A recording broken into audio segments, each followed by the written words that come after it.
Hello and welcome back to Hollowponds Solo Sagas, and today we are going to be playing our 6th episode of Daggerheart. Now slightly different than normal, though we have been telling our story of Fern, and Fern went to the spire, rescued the keeper.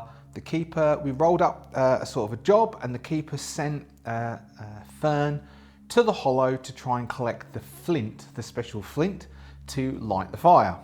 But what we said is we'd need some constructs. Now, one of the things that we have to work with, actually we have a couple of things to work with in our process of playing Daggerheart solo, is you can go and purchase the core book, which you can do, but during this video I'm not allowed to use the core book due to the licensing. As far as I read it, I'm not allowed to use it. I can use the SRD. So though I own the core book, I can only refer to the SRD. Now, in the SRD, we only have the one construct, which is the one we fought game before last, which is a solo. And a solo, we can't just only fight solo constructs at tier 1 because Fern is tier 1. Fern is first level. We're not going to go to tier 2 yet. We will go to tier 2 during the series so we can explore tier 2, but at the moment, and we can explore leveling up, but at the moment we're only going to deal with tier 1. And so we need some constructs which are different, make it variety. So one of the guidelines, so we've also have to work with is we have the homebrew kit, which you can download off of the Daggerheart website. The homebrew kit gives you, basically it's the game designers, which I am now because there's a book going to be released for Cyberpunk Red, which I have co-authored with Jay Gray, who has written lots of stuff for various different systems. Mainly he is the product line manager for Cyberpunk Red, and so apparently I'm a game designer. The game designers have released very helpfully the homebrew kit, and the homebrew kit goes through some of their design decisions and their guidelines on how to do things. And one of the things it talks about is building adversaries. The core book, the SRD rather, only very vaguely goes through it by saying how you can improvise adversaries, and it also vaguely discusses the actions, reactions and passives and the fear powers that you can give to adversaries. Talks about how to build and balance, which we do in the solo in Sablewood guide that I've released. This guide, I talk about how to balance an encounter and balancing an encounter using battle points as a solo player. I give you guidance in there how to do that. It talks about it a bit in the SRD, but we want to have some constructs other than just a solo. And now we're caught up. So what we're going to do is we're going to make some adversaries today. I'm going to go through building adversaries, the process of how to build an adversary.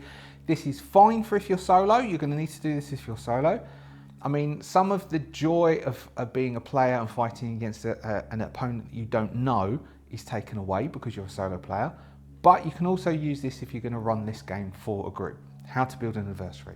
There's other people out there doing it, but I'm going to do it with the idea of the narrative, the solo player approach. So, what we first need to think about in the process of building adversaries is what they are, the narrative of them. Now, every now and then you would have seen so far some cuts, which is because the aeroplanes, we don't live that far away from Kingsford Smith Airport, and the airplanes go over sometimes when I record, as you would know if you've watched this enough times. Now, normally I try and stop when the noise goes over. I'm not going to bother doing that for the rest of this session, otherwise it's going to break my flow. I'm just going to talk louder, and hopefully you can't that's why I got the lapel mic, because it covers some of the sound, but hopefully it's not going to disrupt you too much, but I'm just going to keep flowing. When we move to Belgium, so in about 7 weeks time, you're not going to hear that anymore because there are no planes going over Ghent. It's not going to happen anymore. So, we have a construct. We know that our construct is made of, so if we read the construct from the book, we've got a roughly humanoid being of stone and steel assembled and animated by magic. So, we also have that its motives and traits are destroy environment, serve creator, smash target, trample groups. So we want to build some things, some other constructs to make a bit of variety. Rather than we're just going to fight this solo or up or downgrade this solo, we want to build some variety. So, we're imagining this large mass of stone, mainly I'm imagining stone and steel, who is a single brute force weapon. Now, that then says to me, brute. Now, if we look in the SRD, we have some descriptions of the types. This is on page 70 of the SRD. The different types of adversary types, and the top one is bruisers rather. Tough, deliver powerful attacks. So that's a bruiser. Now what else? So I've done some of this work and some of the research, but not all of it because I decided to do it on camera instead. And so some of this I'm going to run through the process of up to, and then we will finish it off together. I will try not to make this too long, but it's probably going to be about half hour. And then I will release, I'm going to create more of these than this, and I'll release it as like the trifold sort of price, but probably a 2-pager with some adversaries that you can fight, and I'll stick some non-AI generated art into it so as nobody can throw a tizzy fit. So we want at least a bruiser. Now we know we're coming against 2 constructs imminently. Probably next session we'll fight 2 constructs. It depends what Fern ends up doing, but 2 constructs. So one of them I want to be a bruiser. Now the other one, if we then look at battle points, a bruiser is worth 4 battle points. We can try and make it a slightly weaker bruiser and then reduce the battle points, but 4 battle points. So we could then have it to make up our 5 to go against a social or support adversary. That doesn't feel very construct to me. A social or support adversary isn't very construct. Or we could spend 1 point and do a minion, which is equal to the size of the party. Now that would only be 1 minion. That's not, and a minion is basically a one-hit wonder.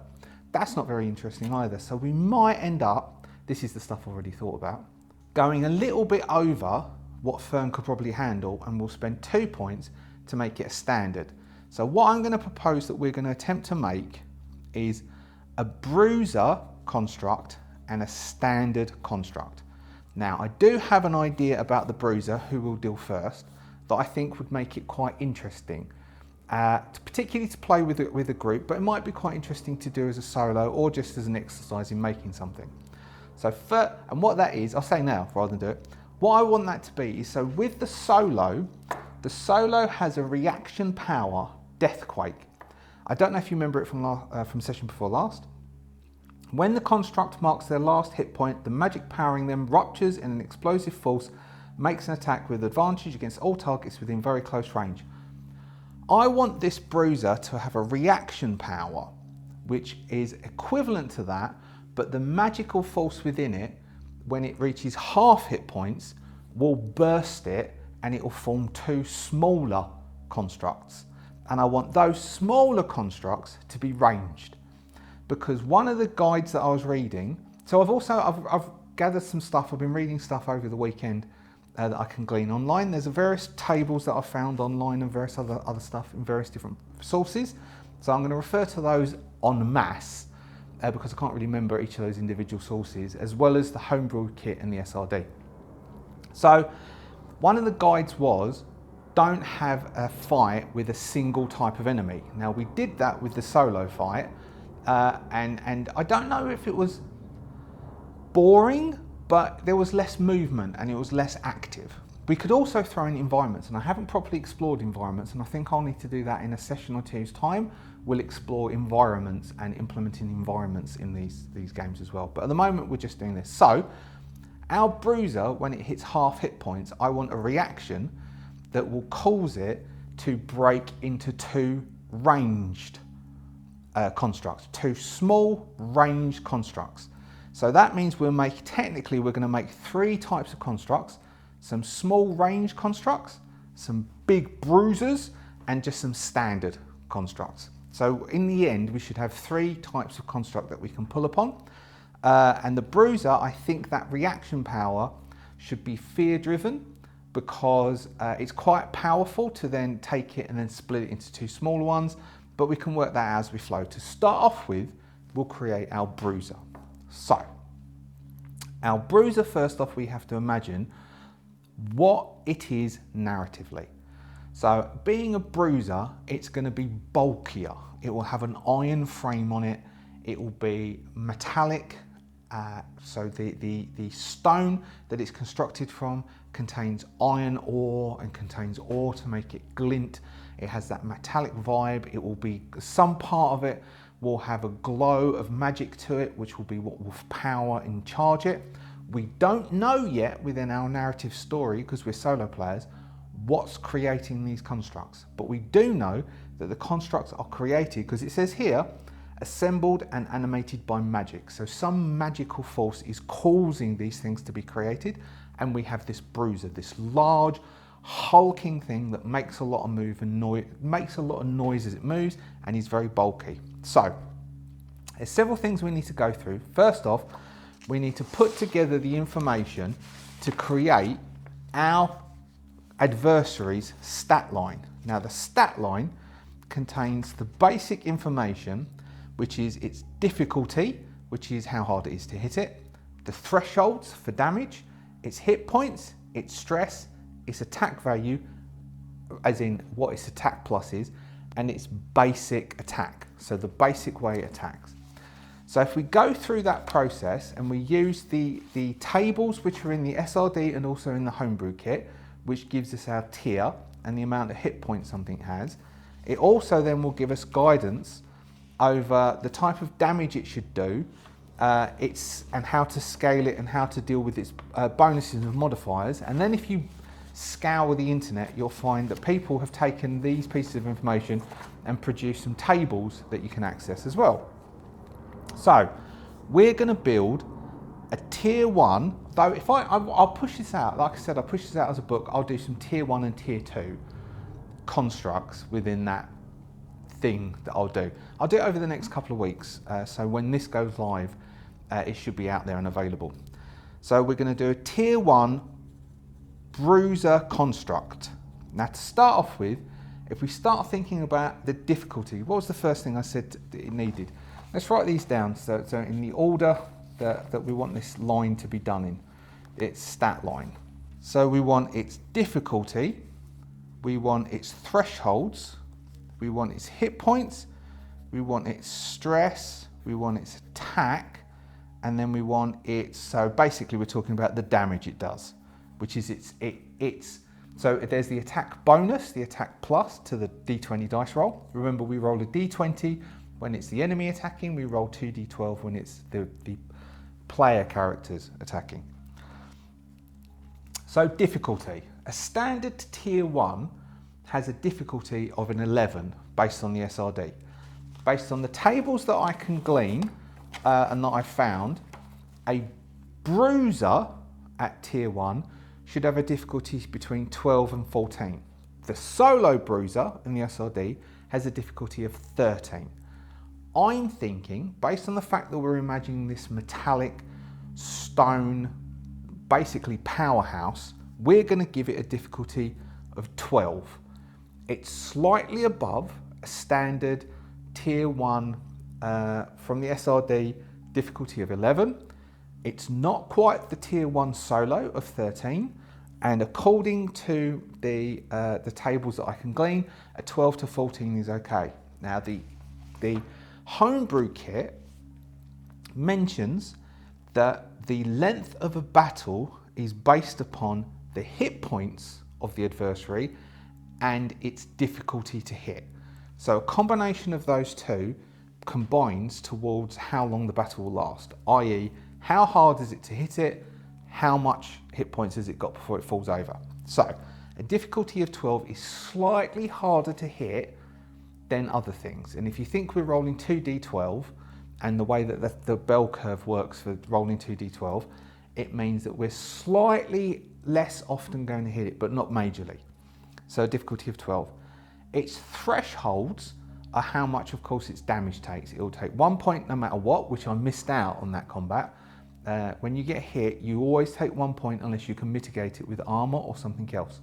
You take 1 point. If you break the major threshold, 2 points. You break the severe threshold, 3 points. And that's basically it. So according to the SRD and the homebrew kit, a tier 1 has a major threshold of 7 and a severe threshold of 12. According to the tables that I can find about bruisers, we have a major threshold between 7 and 9 and a severe threshold between 14 and 18. So if we're going to say that the difficulty to hit is 12, so once we've hit it, so we've actually we've burst through it, What about then with its metallic armor? So let's say its metallic armor will make it harder to get to the first threshold. So we might say its first threshold, instead of being 7, and the solo had thresholds of 7 and 15, we might make that slightly difficult, slightly different. We might say to get through in the first burst, we'll say its first threshold is an 8. So it's harder to hit it. It's got like metallic armor, metal armor on it. But to get through the second threshold is pretty standard, which will make a 12. So whereas we've got our solo is a 7 and 15, which means that you can slowly chip away at it. So you can break its low level by chipping away, but you can't really do major damage to it. We're saying with this construct, its metallic bands and its ore seams mean that you can't easily chip away at it, but if you get a good hit on it, you're knocking a big chunk out of this bruiser. So we've created that narrative and we're making our mechanics fit the narrative. So we're saying that it's harder to do major damage, 2 points of damage to it, but it's actually easier to then, if we're doing a big load of damage, we're going to knock a big chunk out of it. So we also then, so now we have its difficulty and its thresholds, we need to think about its hit points level. Now I want, when it's at half hit points, it to break into 2, to spend a fear to break into 2 ranged. So first off, I want to see how many hit points does a ranged normally have. Now a ranged, looking in our SRD document, we can see that what sort of damage that a range would normally do, but we don't have guidance in here about its hit points, only for a tier 1. And we don't even have guidance about that. It just says hit points based along what we want the thing to be like. So I want the range to be quite low level. So let's have a look at our tables that are out there in the internet. Ranged. We have a ranged hit points of 3 to 4. So if we're going to say that a bruiser has a hit points of 5 to 7, and 5 to 7 are these adversaries are safest bets in the fight if you want them to last a few hits but not take forever. That's 4 to 6. So let's make it that it's got 6 hit points. Our bruiser has 6 hit points, so it'll last a while. But when it hits 3 hit points, we can then do, so at 3 hit points, we're going to do our reaction. If we choose to and we want to spend a fear, but there's a way to make sure that we will have a fear to spend using a bruiser, because there's a bruiser has another type of reaction. So we're giving it 6 hit points, and we know once it's taken 3 hit points, we can then break it into 2 ranged, and the 2 ranged will give the 2 ranged 2 hit points, which does still seem to be in the slightly low end of a tier 1 ranged. A tier 1 ranged normally is 3 to 4 hit points. We will give it 2 hit points. So each of these range will break into 2 hit point things. So it's still, our bruiser still has about the same number of hit points. Next we have stress. Now, the stress on a bruiser we have as a tier 1 bruiser that I can find is 3 to 4. Now I don't think, because looking around at other stuff, at what sort of powers that we would give a thing, there are passive actions and reactions. Passives are things that will just happen, so it could have more armor, it could do various things like that. Reactions occur based on something else happening, which will be our exploding into 2 ranged will be a reaction. That will cost a fear. And then we have actions. Now actions cost stress. This bruiser will have 2 reactions. I don't think we want to give it an action to burn stress.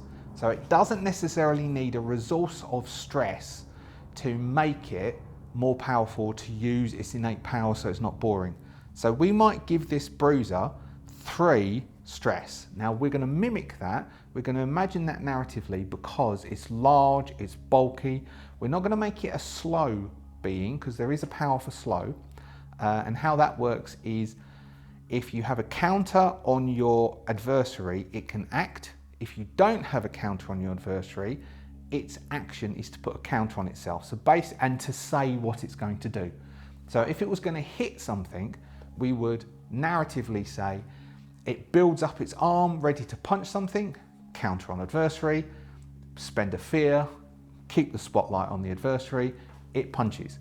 And that would also only be if it was a relentless adversary and then could have 2 spotlights. Otherwise, in one burst of taking the GM's turn, you can only do 1 spotlight per thing unless it has this relentless power. I think it's called relentless. So, 3 stress.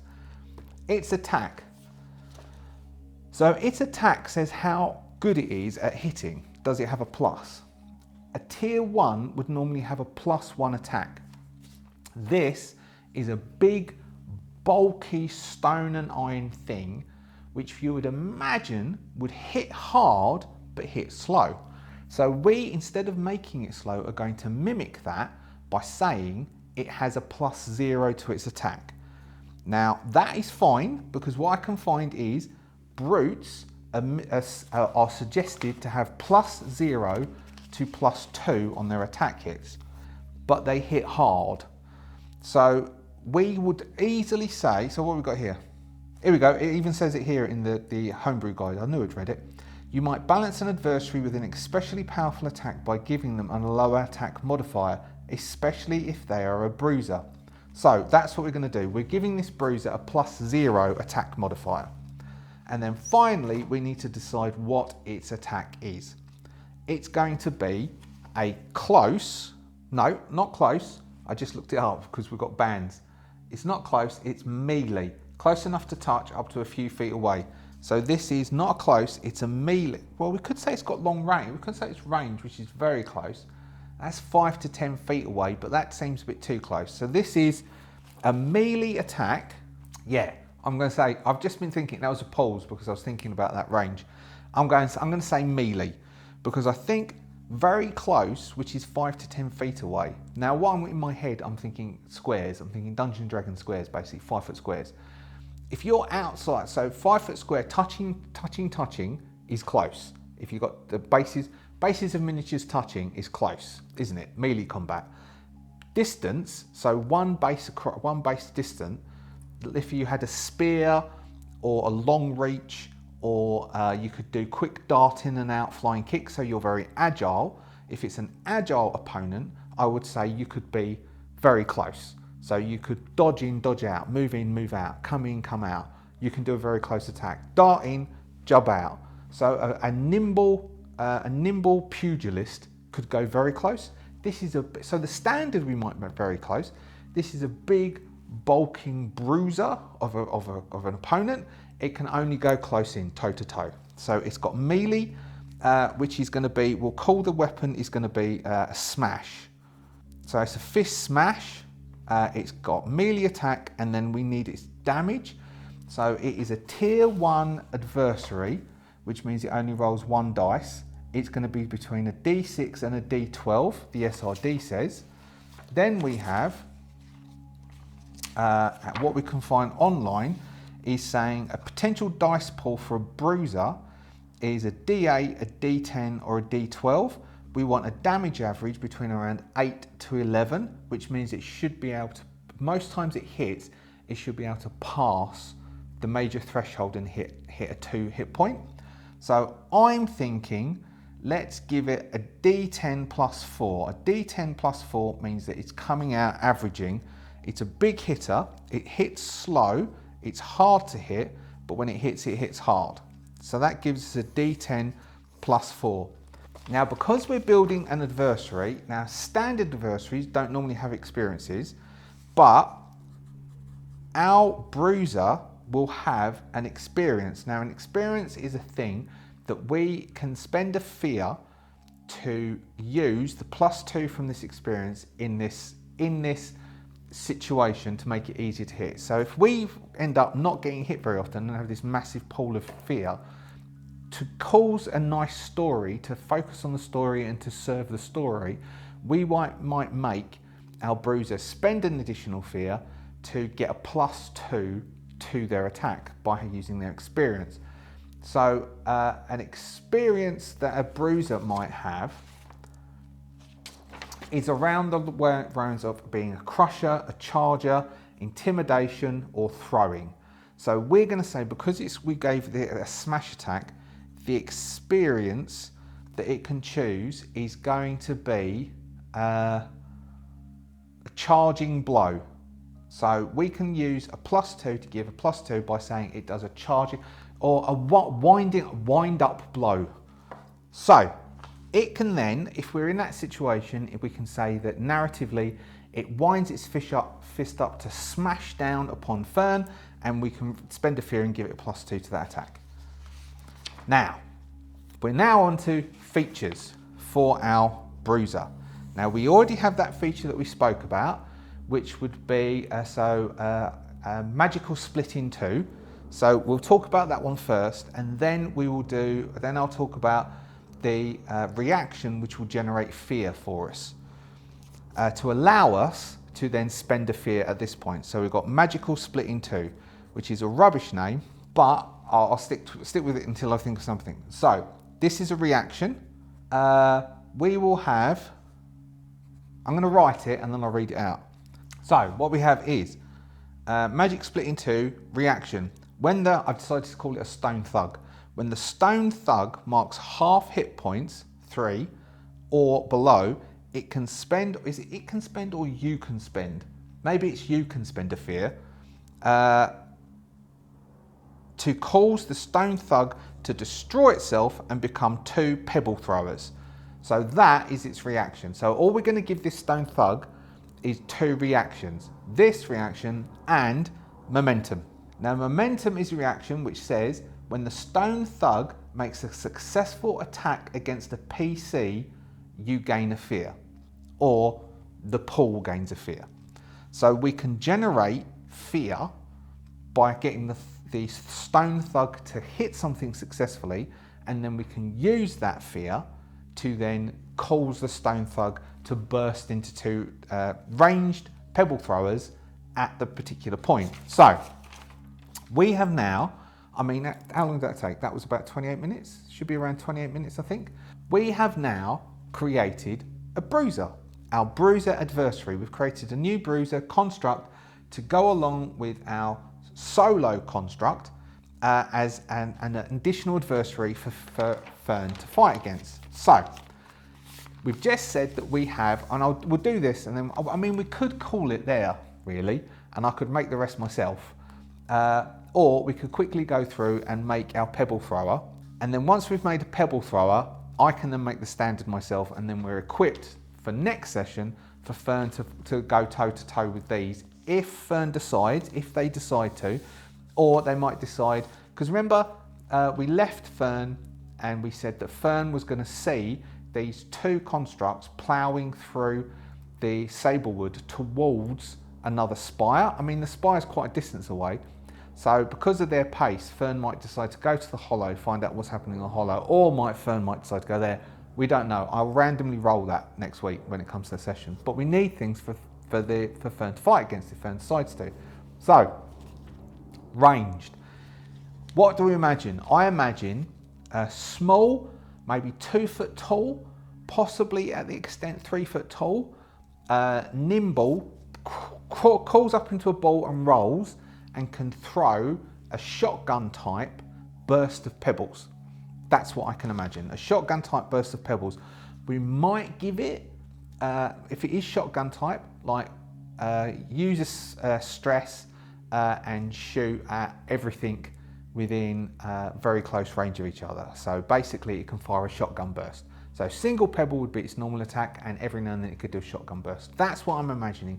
Short, less metallic, more just stone, maybe bits of moss as it's burst into 2, glowing with magical energy, rolling around the place, causing chaos and throwing stuff. So being difficult to hit, but having low hit points, they're having a good attack modifier, but this pebbles, so low damage and special features to allow it to attack multiple things. So let's go through that one again.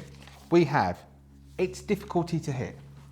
It's nimble, it rolls around a lot, it's not easy to hit. What did I find on the internet? Range has got a difficulty to hit of 10 to 12. I'm thinking we're going to call this, it rolls around a lot, it's very nimble, it's also made of stone. We will make this, it says 10 to 12 range, we've got tier 1 is an 11 normal. I'll say that this is an 11 to hit. It's small, we could make it a 12. Let's stick with an 11. It's an 11 to hit this thing because it's small, and so though it's nimble, it's new, it's fresh, it's just been created. It may be a bit naive, so it can still be hit on an 11.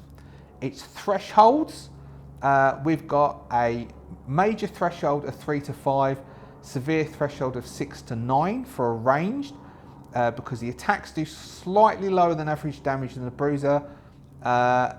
Spend fear to attack multiple targets, mark stress to increase damage of the attack. So we've got 7s to 12s is average. Let's make it slightly less than average because it has split into 2, so we might make it, let's go, if we make it, so 7 and 12 is that, drop it down by 2, which would make it 5 and 10.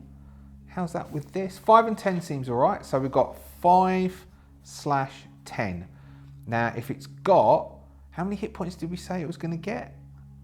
We said a half hit points, so it might be 2 hit points, which means that a major hit on it, which is over the 5, which is not hard to do, could kill it.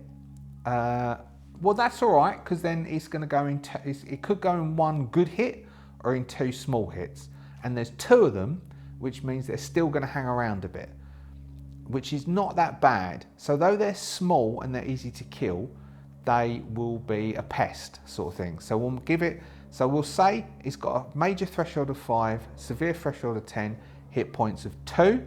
Now stress. We might have it slightly more stress, giving it 3 stress, which means that it could mark a stress to increase its damage. So we will give them 3 stress. Now the attack, it says attacks do slightly lower damage. And what advice have we got? An attack of a +1. Do ranged. So if it's ranged, it's going to be ranged is going to be a little bit easier to attack, isn't it? So we're going to give it an attack of a +1, but slightly lower damage. So let's say, what did our bruiser had a damage of a D10. We could give it a D8 or D6. Let's give it a D6 plus. So we want it to go a range of 6 to 9. A D6 plus 3. That gives it a 9 on the outside and averaging out, all right, so D6 plus 3. So the damage is going to be, we'll make it a pebble throw of far, maybe too far. No, far, close enough to see prominent details, about 10 to 30 feet away. Far is 30 to 100 feet is too far. So we've got, it's a pebble throw, which we're going to say is close. So that is, close is 10 to 30 feet away. Anything within the length of a pencil. So 5 to 6 inches on the board. Yeah, that's all right. And it's going to do, damage-wise, what did we say? D6 plus 3? D6 plus 3. So, I mean, if when we get to the table this is a bit too low, we can always adjust it afterwards. But I reckon that's all right. D6 plus 3, that will give it between, I mean, averaging out with the average of a D6 roll. I mean, there is no average of a D6 roll, but the averaging out between that should come. So what we've got lowest of a 4 and the highest of a 9. That's all right. That might not be high enough though. All right, let's make it a D8. A D8 plus 3. That gives it an 11 at the top end and a 4 at the bottom end. And then, but we're going to come out at, I reckon that's all right. D8 plus 3, a hard pebble. Yeah, D6. Well, an arrow is a D6. We're going back to a D6. An arrow is a d6 from memory. And so it's the same as throwing as an arrow. So d6 plus 3. Then we want experience. Let's give it an experience of a natural throw, plus 2. Okay, now, abilities. We want it to have, I'm going to steal something from the Archer Guard, which is in the SRD, which is hobbling shot action. Make an attack against a target within far range, we'll say within close range. On a success, mark a stress to deal 1d12 plus 3 physical damage. So this is, sorry, that would be physical damage, by the way, and so would the stone thug. So the pebble thrower, instead, we will go spike stone action. Make an attack against a target. I'll write it and then I'll read it out. So we have spike stone action. Make an attack against a target in close range. On success, mark a stress to do d8 plus 3 physical damage instead of the d6 plus 3 physical damage. That mirrors, although it does go up by 2 for that archer. That archer goes from a d8 normal to a d12. So I might make that a d10. A d10 plus 3 physical damage. So make an attack against a target in close range. On a success, mark a stress to do d10 plus 3 physical damage. As well as that, I want to give it opportunity shot, which comes from the, where's that come from? That is within the SRD. Something has it within the SRD because this piece of information off the internet said it did. Opportunity shot reaction, when another adversary deals damage to a target within, we'll say, close range to the pebble thrower, you can mark a stress to add a d6 to the damage roll. So basically what we're saying is that as a reaction, the pebble thrower, when say the standard or another pebble thrower hits a target, it can then throw another one in and hit that target to give it an extra d6 to that dice roll for a cost of a stress. So it might kill it, but still. So I'll write that down. And that's our ranged. That is our ranged little tiny pebble thrower, sort of almost minion, nearly minion, like a minion range. So not quite full ranged, not quite a minion ranged pebble thrower. And that basically, we'll do the standard some other time, that basically is how you create adversaries for Daggerheart. I will do some more of those and I'll release those out. Probably by the time next episode, you will be able to release those out. But at the moment, we will just use the bruiser and the standard that we will then have for the next session, with the bruiser being able to become the pebble thrower. And that's it. Hopefully that was good and you followed along and that was useful to you. So again, to do that, it's not, I'll push this, it's not in Solo in Sablewood or in the Heart Guide, but guidance for other stuff is in those. This is in the homebrew kit and the SRD. That's what I use for this, the homebrew kit and the SRD. I will release something with some of the tables of collated information in it, because I think I'm allowed to do that. And these, I definitely can release these adversaries. That can be released, and I'll do that. So by the time you watch next week's, that should be done. Anyway, thank you very much for watching. If you are a subscriber, thank you very much for being a subscriber. If you're not a subscriber, do consider subscribing. I don't normally say this, but if you'd like to hit the like, apparently that helps. And if you put put a comment in the bottom, apparently that helps as well. Thank you so much to the Adventurers Guild for all of your support in producing these videos. I will see you next week, where we will pick up the story again with Fern and continue with Fern's adventures in the Sablewood. Sorry for the break, but I thought I would do this here because it might help someone. So yeah, bye.